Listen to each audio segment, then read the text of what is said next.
students, I'm Aanchal Sharma, your educator for paper 1. So here I am in front of you with another set of questions related to teaching aptitude, and we are going to see the basic concepts related to them.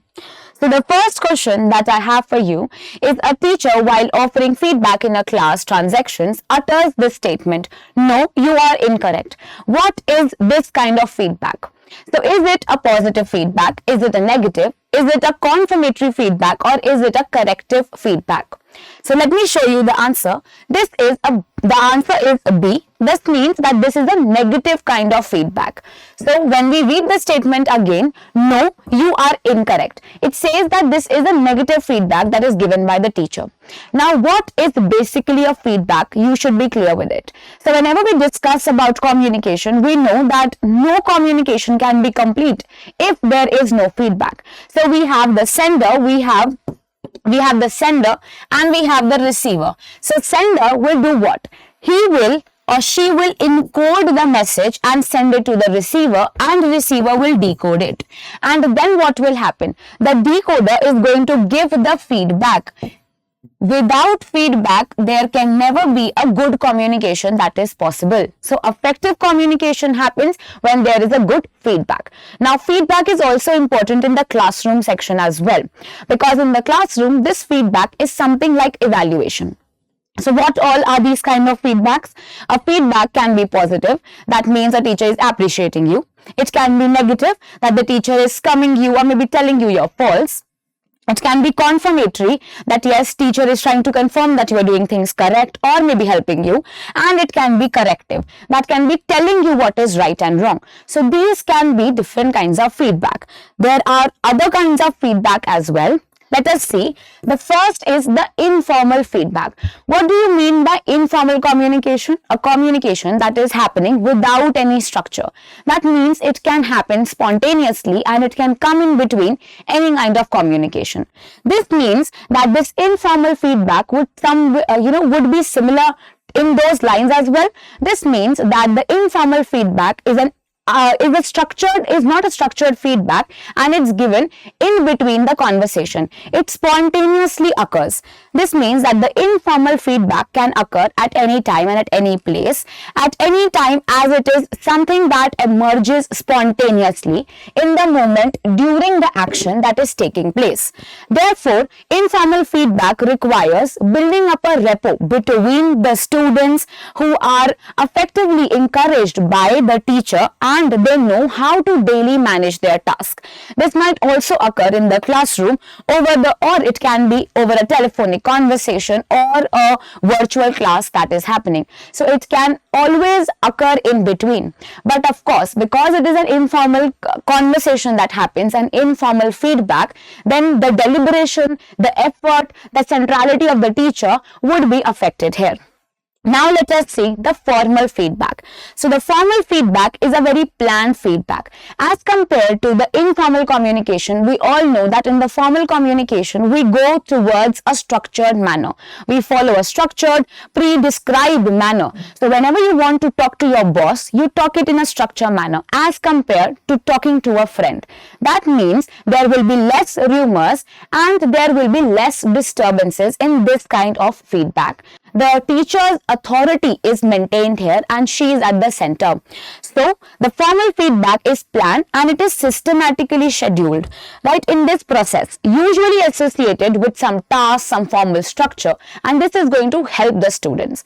Now, one question that I have for you, and you will write it in the comment section. What do you think? Grapevine occurs in a formal communication or informal communication? I would repeat, grapevine would occur in which kind of communication? Formal or informal? And what do you mean by grapevine as well? You have to write this in the comment section. Let us see another kind of feedback. Then we have the formative feedback. So in the previous videos, we have discussed about the formative assessments or the formative evaluation and the summative evaluation. So I won't repeat it again. Just in one line, I'll try to summarize it.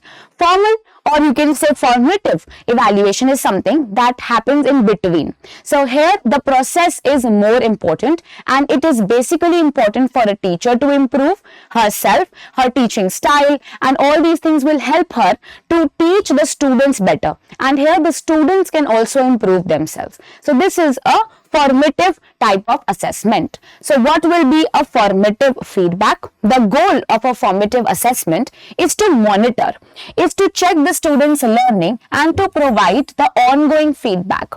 So that can be used by the instructor to improve the teaching and the students to improve their own learning. Therefore, the formative feedback is best given early in the course. It is sometimes also given prior to the course also. So formative feedback helps the students to improve and to prevent them from making these mistakes again and again.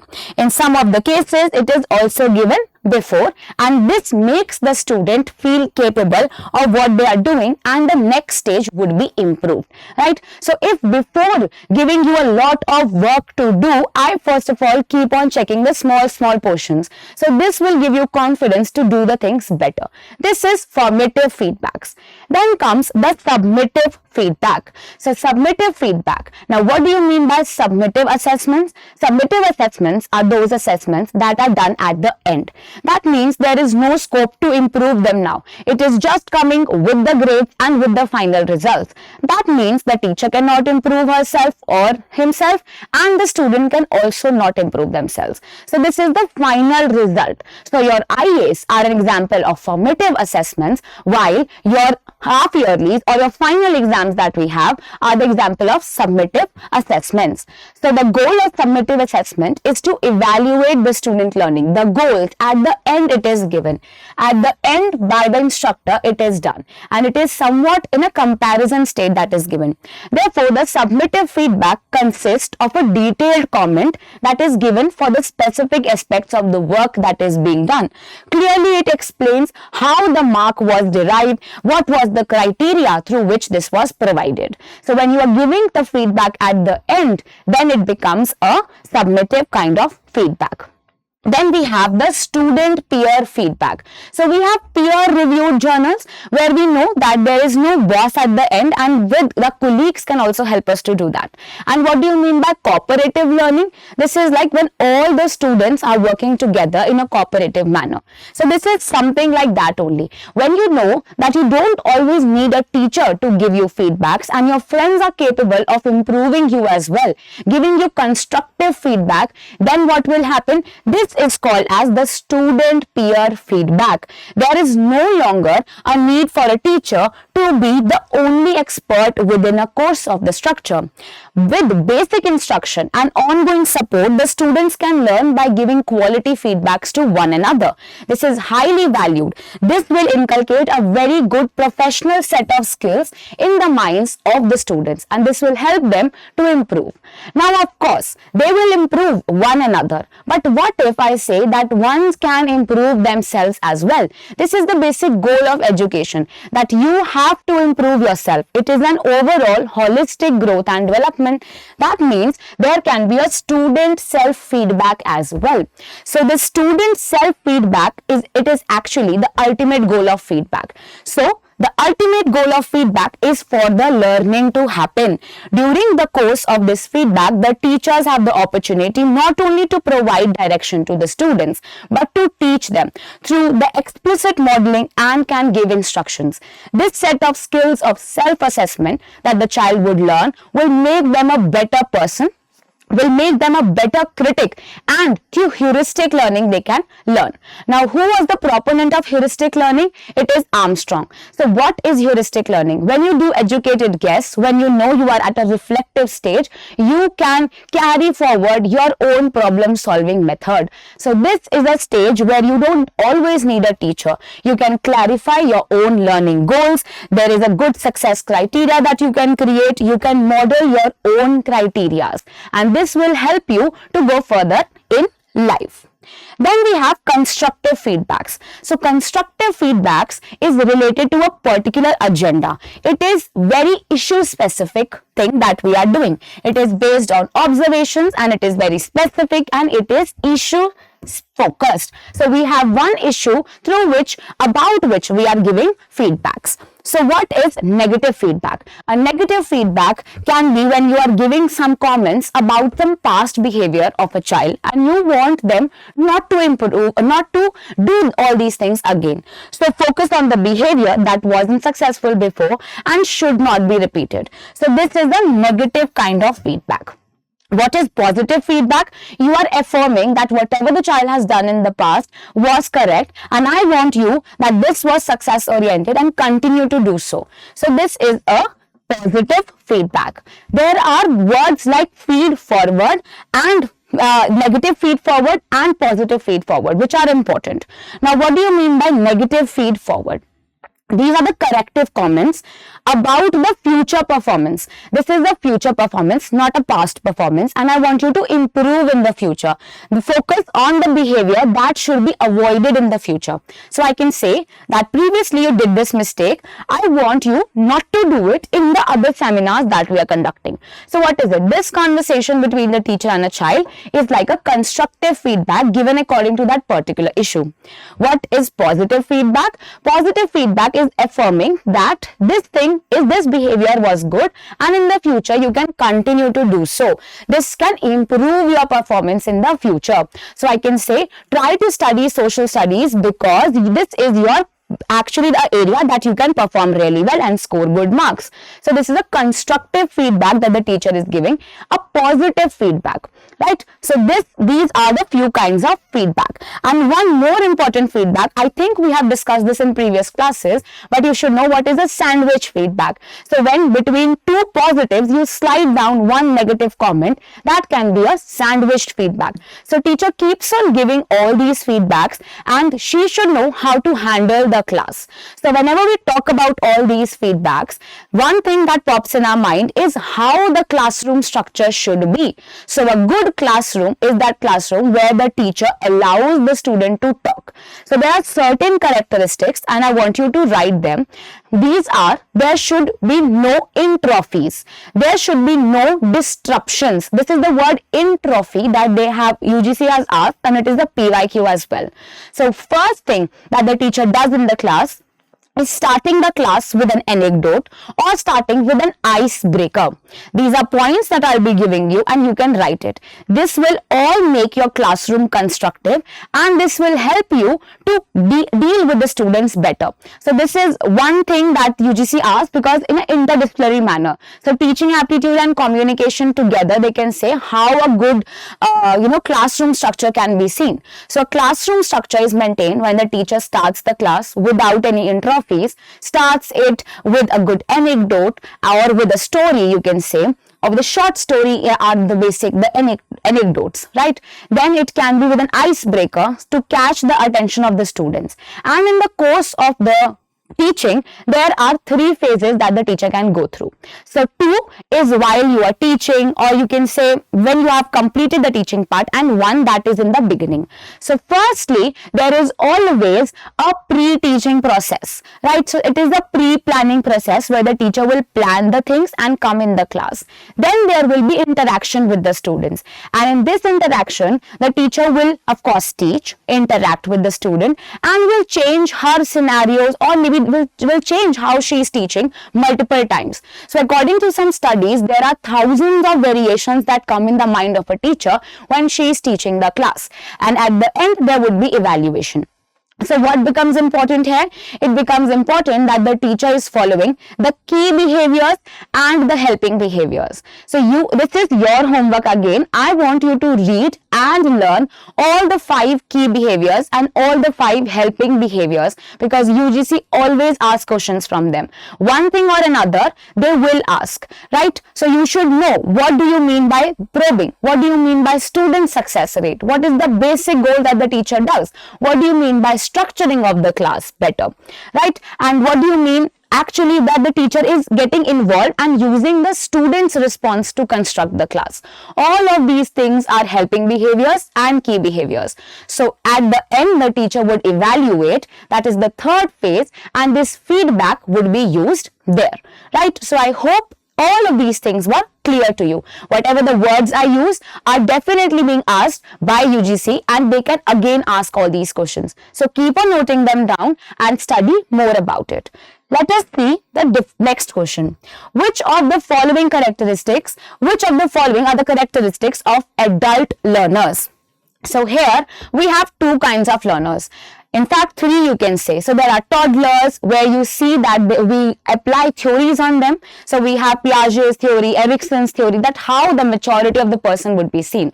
Then we have the adolescent age, and this adolescence, it is an age of storm and stress. This is the age of puberty. This is the age where you are attracted to the opposite gender. This is an age where you are changing physiologically. This is an age where your mental capability is improving. Here you are in a tug of war situation, because we are becoming homophily. What is homophily? You are attracted more towards the peer group rather than trusting on your parents. So you spend more time with your friends and less time with your parents. This is becoming homophily. Hence, what do you call a adolescent stage? Adolescence is a stage that is of storm and stress. You don't know what to do. You have no identity. You don't know what you want to become. There is peer pressure. There is comparison in your mind. And of course, you are becoming drifted away because of the peer group, and you are becoming away from your home, right? This is adolescent. Then we have adult learners. So these adult learners know what is right and wrong. They are independent. They can find their own success. They know their own capabilities. So this is the adult learner. Let us see the options. What is A? A is the physiological growth. Then increased focus of activities with peer group. Then we have exercise self-control, ability to act rationally, and learning to be independent of guidance and control. So these are the options. I will show you the answer. So the answer is C. That means C and D. So physiological growth, as I told you, is basic characteristics of an adolescent, because this is pubertal age, and this is where you are actually physiologically changing. So there are different changes in girls and different changes in boys. So that is an age of storm and stress. This is an age of adolescence, right? So definitely A is not the correct option. So you can strike out the options where A is seen. Then increased focus of activities with peer groups. So I told you that homophily is a thing that when you are at the stage of adolescence, you tend to become. That means you are attracted more to towards your friends rather than your parents. But at the end, you will realize that your parents were good, right? Your parents were always thinking about your benefit. So this is focusing more on the activities with peer group or characteristics of adolescent learners. That means B would not be the correct option. Right? So wherever you find B, you can strike it out. Then C, exercising self-control. Yes, it is the adult learners who think that they can find the things themselves. This is a reflective age. So they work on their own. This is the reflective stage that they are at. They find their own solutions. So this is the problem-solving age where they know that they are capable of doing certain things. Then the ability to act rationally. When you are in the stage of adolescence, you cannot think rationally, but it is, you're always in negotiations with what you want to be, what you want to do, is it right, is it wrong. But when we talk about adult learners, they are very rational. That means D would be the right answer. So C and D.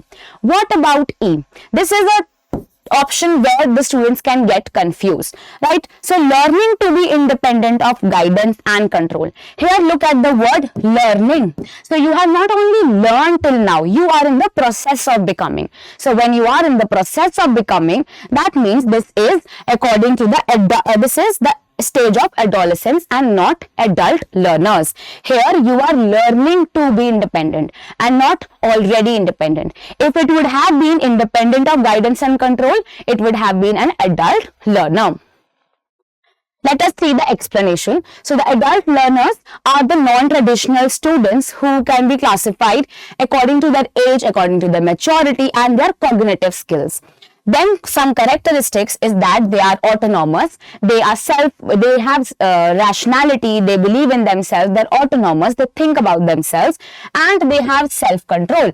That means they're self-directed and self-motivated. These learners are basically autonomous and self-directed learners who will direct their own learning based on their learning objectives. So they know already what is their objective. Then life experience and knowledge. They have already seen the course of the life, and they know what is right and what is wrong. The learner's life experience, such as the work experience, the societal goals, the influence, all of these things can be seen how they study. So this knowledge, their knowledge is very different from someone who is at the adolescent age. Then goal oriented. So whatever the adult learner would do will always be goal oriented.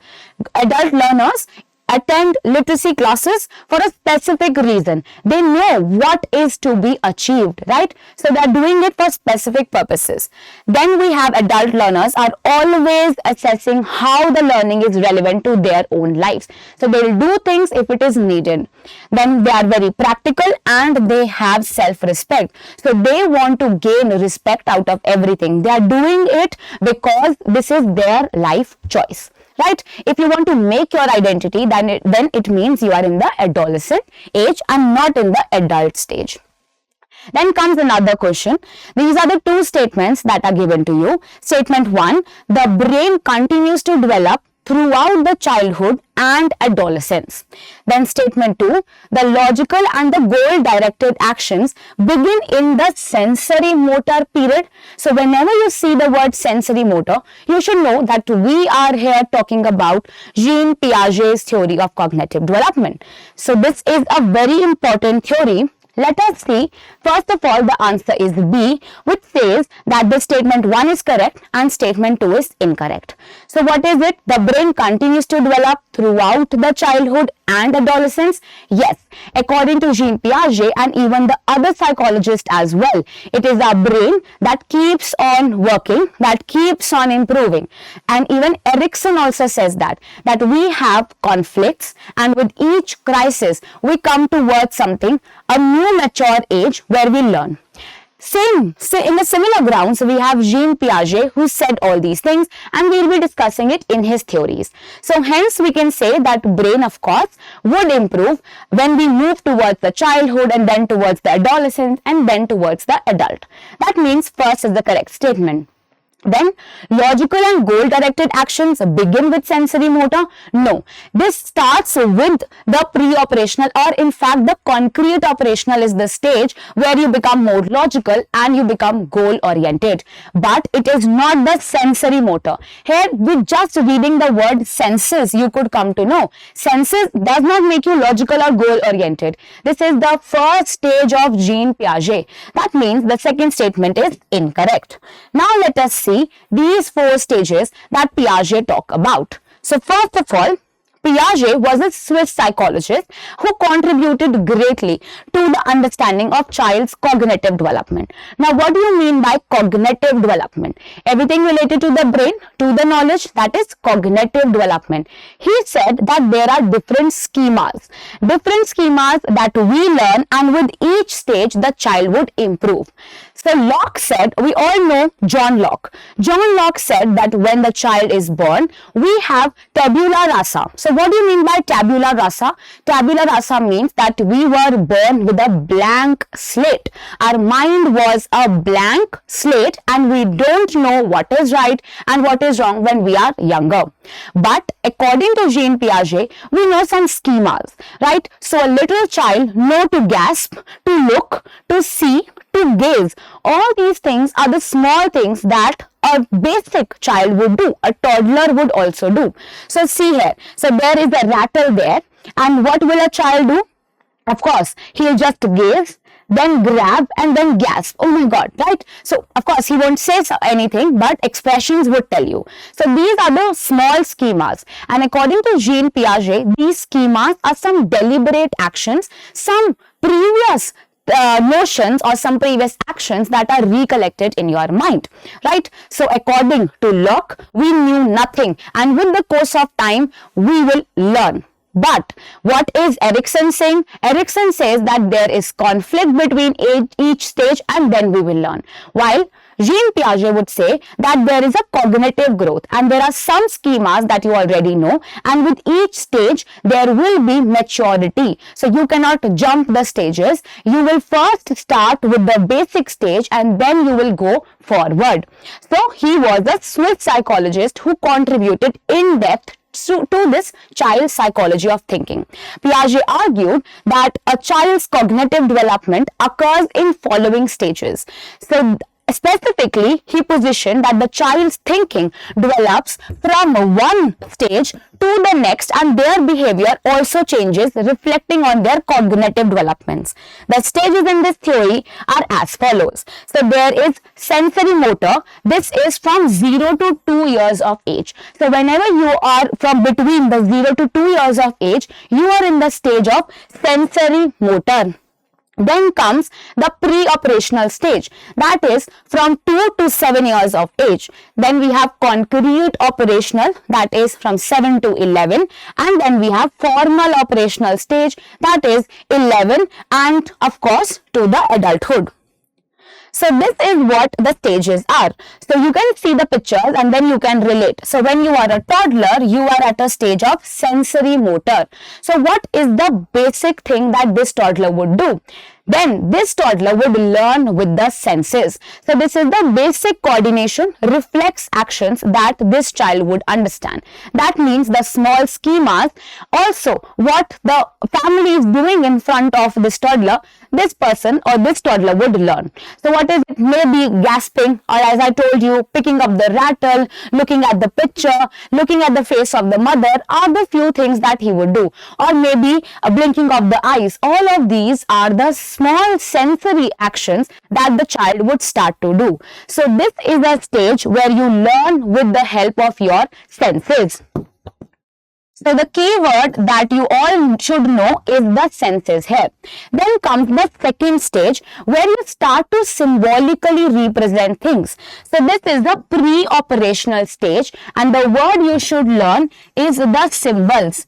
So here you will start to understand the things with the help of the symbols. Now what all are these? So initially when you were small, your mother used to show you encyclopedia. But at this stage, you would understand, okay, that these are animals.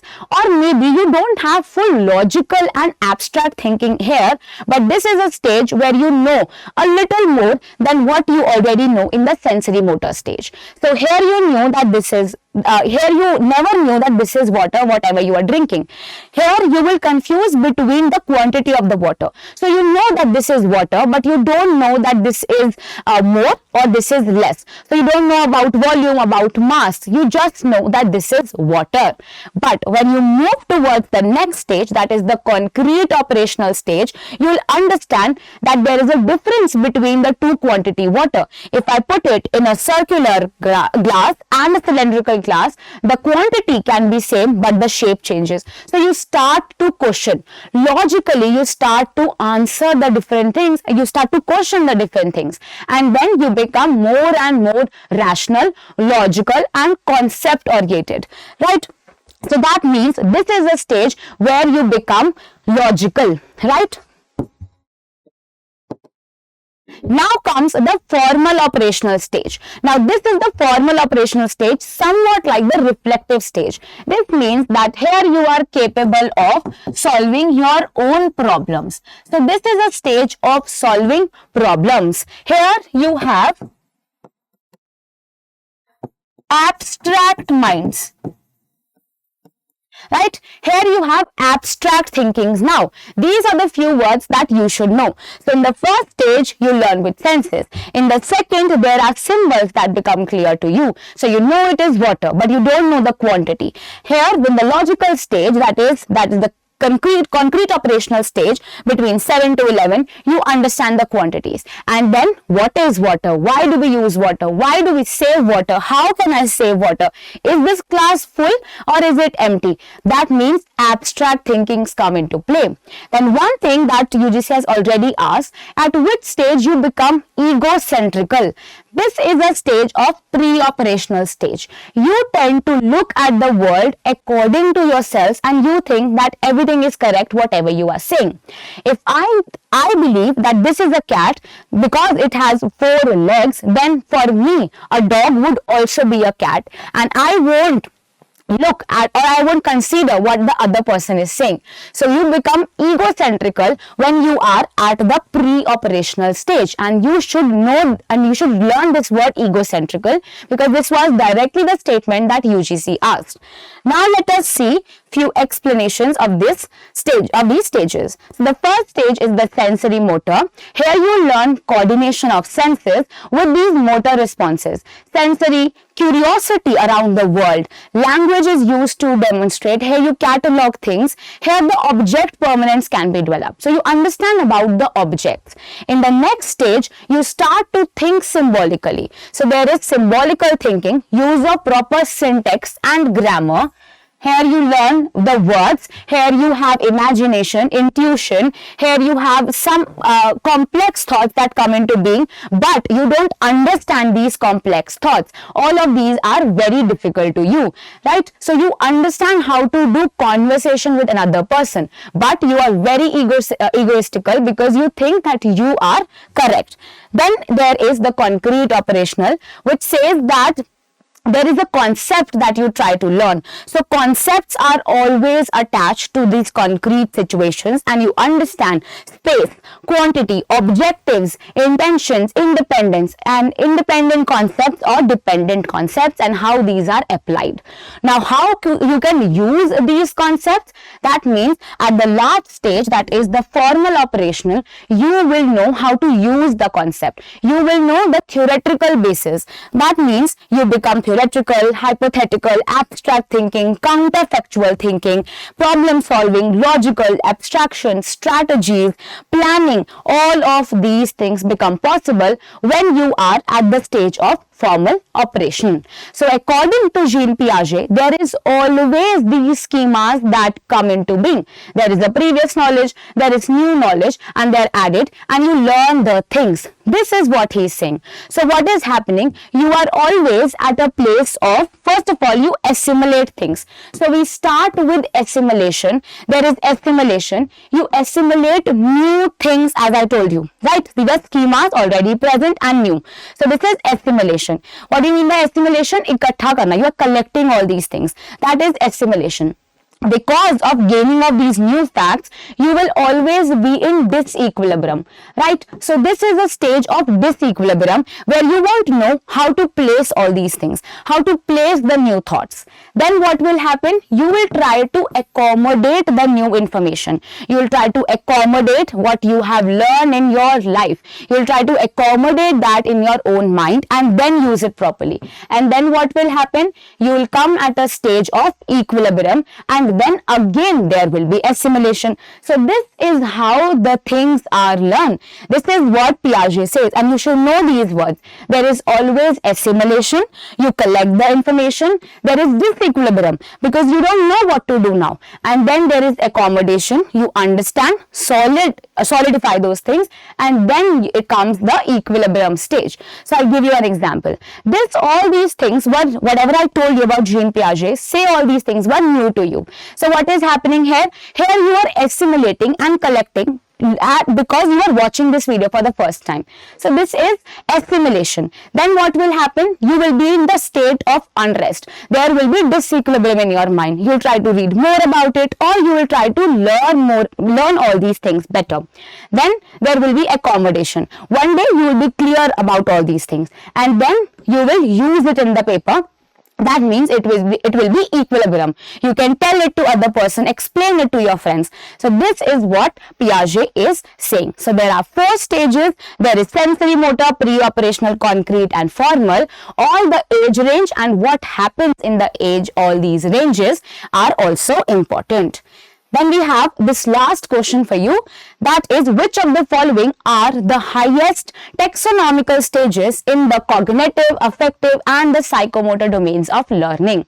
So we all know that according to Bloom, there are 3 stages. Now one thing that a lot of us would confuse, that all of these 3 stages are taught by Bloom.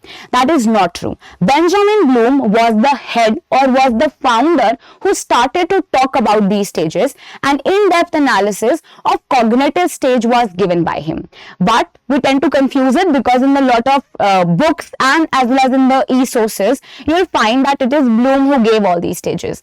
But not going into that debate, because in our exam also they will ask you like this only, because this is what he is the founder who started talking about all these things, and the other researchers who kept on working on his on the details that he was saying, right? So there is what, there is your you will say that there is the highest taxonomical categories, there is the cognitive stage, there is affective, there is psychomotor, and then there is the domain where you learn things to do on your own. So these are the 3 domains, the cognitive, affective and psychomotor. Now what all are these 3 stages? Let us see, and let us see the different stages that fall under these 3 domains. And of course you have to tell which is the highest order of these domains, and I will come back to the question, but let us look here. So the first of all, we have the cognitive stage. So what do you mean by cognitive? The word cognitive says that everything that you do with your mind is cognitive stage. Here you are learning facts, figures and knowledge. How do you learn it? So according to Bloom, there is the criteria. This is the basic criteria that you follow. The first, there is knowledge, then you comprehend things, then you there is application, then there is analysis, then there is synthesis, and at the end, that is the highest, there is evaluation. Then we have affective domain. So in the affective domain, that has everything to do with your heart, with your feelings. That is what stage? This is a stage where you feel things better. So no stage is bad or best or better, but it is the 3 stages when come together, the child would learn fully. So when you feel things better, then you'll remember and then you'll apply things better. So all of these 3 stages move hand in hand. So when you are thinking effectively, what will happen? You will receive the things better. You can take an example, say the value of punctuality is what I want to learn. So I will be punctual, I'll receive the things. Punctuality is a value that I'll receive. Then I'll respond, yes, I can follow that. I will value, that is valuing, because being punctual is helping me. I'll start to value that virtue. Then I'll organize, that there will be organization of the punctuality value in me. Then what will happen? Then my character would change. That means characterization. That is again the highest domain that we have when we talk about the affective domain. This is the highest level in affective domain. Then comes the psychomotor domain. Now there are other theorists who have talked about psychomotor. Sometimes you will find non-discursive communication at the heading. Sometimes you can also find Dave's psychomotor taxonomy. Right? He is also someone who talked about psychomotor in greater detail. Now this is already a PYQ, so they have asked to only categorize all these things as a standalone question, and they can ask it in this question. So naturalization is what according to him comes at the top. So first of all, I'll read this slide. That is the basic psychomotor domain. What will happen? There are some reflex movements that you do. You start doing that work. There are some basic fundamental movements that you will do related to that. There will be some perceptual movements that you start doing because you know this is right. There are some physical activities. There are some skilled movements, and then there will be a non-discursive communication, because you will learn the things better. But according to Dave, what happened? There is always imitation that you do. Whenever you start doing something, say you are learning to drape a sari. So what will you do? You will imitate like your mother, according to like what she used to do. You will try to do that. So this is, you will imitate her. Then you will manipulate. You will somewhat use or manipulate those things according to yourself.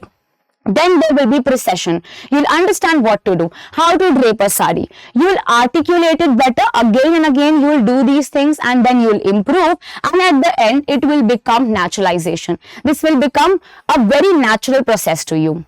So that means B becomes the right answer. That means B, D and E.